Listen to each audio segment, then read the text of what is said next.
The War and Peace Report. I'm Amy Goodman as we turn now to Egypt, where violence in Tahrir Square began Friday when one of several hundred peaceful protesters staging a sit-in outside the parliament building was reportedly detained and beaten by troops. Up to 14 people have been killed, hundreds injured over the last 3 days of clashes. A video uploaded yesterday on YouTube has circulated widely, provoked outrage at the extent of police brutality. A young woman is seen being dragged and beaten by military police. The top half of her body is bare, her blue bra exposed. Her abaya or robe has been ripped off and surrounds her upper body, showing that she was wearing a hijab.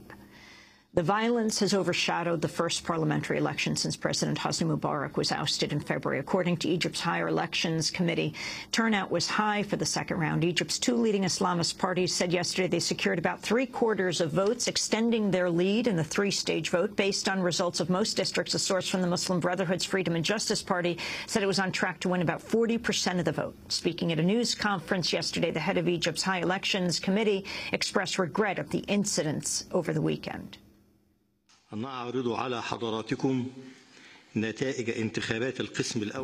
to you the results of the first round of the second stage of the elections. We've experienced unfortunate circumstances, events that are incomprehensible. We ask God to welcome the martyrs into heaven and to give comfort and patience to their families and to give a quick recovery to the injured. To find out more about what's happening in Egypt, we're going to Cairo now to speak with Democracy Now's Sharif Abdel-Qaddous. Sharif, welcome back to Democracy Now! Talk about what happened this weekend. Well, Amy, we've seen a real escalation of violence in the streets of downtown Cairo. After 4 days of clashes, at least 14 people are dead, more than 700 are wounded, 200 have been arrested.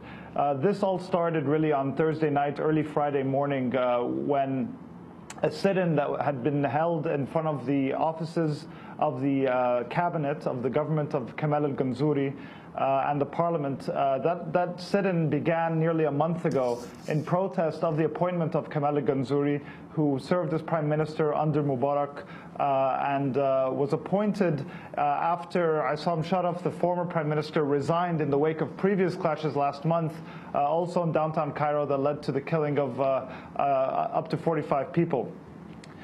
Since that time, when those clashes died down, we've seen the elections take place. As you mentioned, the Muslim Brotherhood is doing very well, capturing about 40% of the seats. But we've also seen a crackdown on activists that's not been reported widely. A number of activists have been kidnapped by security forces, beaten, interrogated, and then let go. So this is the context in which this was happening. And as you mentioned, a young protester who was part of the sit-in by the name of Aboudi was captured by security forces, by armed forces rather, the army. They took him into the parliament building and beat him severely for 2 hours. If you look at the video of his face, when I first saw it, I thought he had died. His eyes are swollen shut and he's beaten very badly. So when they dumped his body on the street and people saw him, this sparked clashes with the armed forces. What happened was that the military began attacking also protesters in a very bizarre way, standing on the roof of the cabinet building, on the roof of the parliament, hurling down stones, throwing chairs. They threw a cabinet down. They threw china on the protesters. And then protesters responded with rocks and sometimes Molotov cocktails.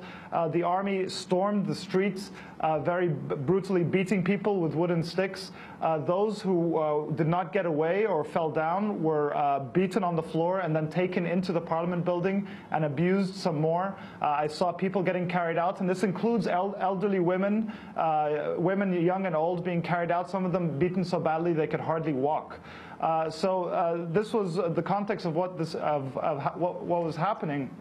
And these clashes continued to escalate into Saturday. And what happened on Saturday was the army began to try and build a wall on Asr al-Aini Street, which leads to Parliament, which leads to Cabinet, which was the site of most of the protests. And they were partially building this wall, but clashes broke out again. And the army conducted a very, very brutal raid into Tahrir, and they forcibly moved the protesters and cleared all of Tahrir Square. I myself was there on the ground when it happened and was forced to run very fast. And this is that video that you mentioned and you probably showed of that woman being very brutally beaten by 3 or 4 soldiers, army soldiers on the ground, being kicked, being stomped. Her abaya is ripped off and her body and chest are exposed. Other people are clearly shown on video being very brutally beaten. And let me just say, when this happened, there was probably much more video evidence of people being brutally beaten down, but they're not available because the army, right after that raid, entered the offices of most media outlets surrounding the square and confiscated equipment. The apartment that I ran into of a friend of mine, I thought we were filming from a balcony on the 9th floor. I suddenly found an army soldier on the balcony demanding the cameras. They took 2 of our cameras away. When I went down to try and retrieve them, I myself was almost arrested. And I saw other soldiers throwing equipment from Al Jazeera, who had rented a room, off the balcony into the streets. This was a clampdown on the information, on trying to prevent these kinds of pictures from emerging. But as it stands right now, the clashes continued. They built a 3rd wall on Sheikh Rahan Street, which is another street leading to Tahrir. So right now there's 3 walls blocking main arteries into Tahrir, the 3rd one being one that was built last month. And it's almost as if the army and the Ministry of Interior and the government are on one side and the revolution is on the other. And they're being separated by these physical barriers. And right just before we went to air, the Supreme Council of Armed Forces held a press conference completely denying any wrongdoing, completely denying even the use of violence against protesters in contradiction to clear video evidence, and saying that the people protesting are not part of the revolution.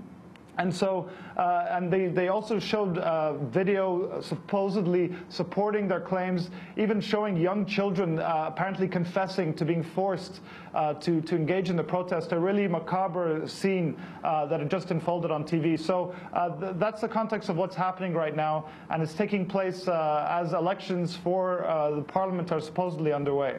Sharif, talk about the significance of these elections. Talk about the Salafists, the Muslim Brotherhood, taking the enormous lead that they have, especially the Salafists surprising many.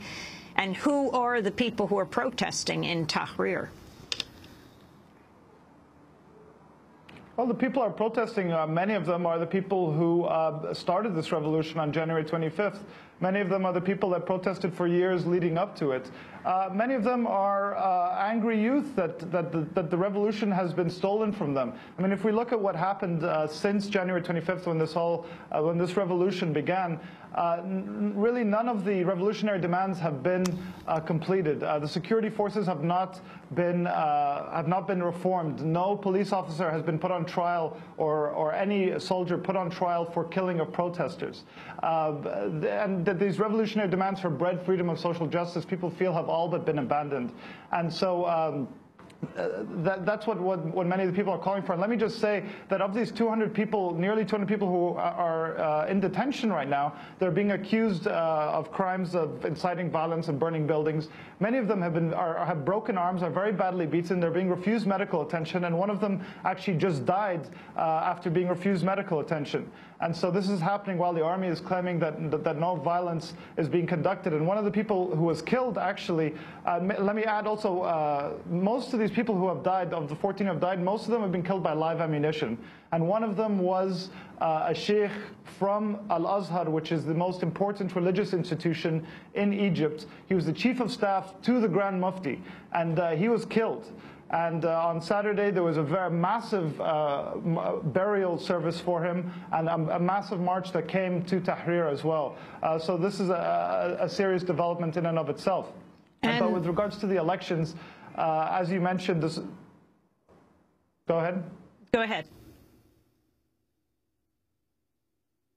Just with regard to the elections, as you mentioned, the Muslim Brotherhood has captured about 40% of the seats. The real surprise has been the ultra-conservative Salafis, who have made very big gains, and liberal parties have come a very, very distant third, and revolutionary youth parties have captured almost a negligible amount. The Muslim Brotherhood has not really participated in these protests whatsoever. They want the elections to go forward as planned because they stand to gain the most from them, and they are being very severely accused by the revolutionary youth of political opportunism in the face of a real clampdown by the army 10 months after this revolution began. This was the weekend, Sharif, the first anniversary of Mohamed Bouazizi, the Tunisian man who self-immolated, protesting the authorities cracking down on him and the lack of opportunity in Tunisia, burning himself to death. Was there a marking of this in Egypt? Many say that Mohamed Bouazizi's act sparked the Tunisian revolution, which sparked the Egyptian revolution, which sparked so many uprisings around the country, around the world, and in this country as well, Occupy Wall Street. Well, it was certainly noted. I mean, the anniversary came in the midst, really in the midst of these very violent clashes. I think people noted and paid respects to Mohamed Bouazizi as a martyr of the revolutions that began, but that I think many people here in Egypt feel are very much largely unfinished. And the fact that the road leading to Parliament, that the road leading to the cabinet and to the People's Assembly that is being elected right now people were standing on top of it, and soldiers were throwing and attacking protesters from on top of this building. That hundreds of people were held in the Parliament building and beaten and tortured, and that there's a wall separating people from these buildings, I think says a lot about where the revolution is and where it has to go. Democracy Now! Sharif Abdel Qaddous, thank you so much for speaking to us from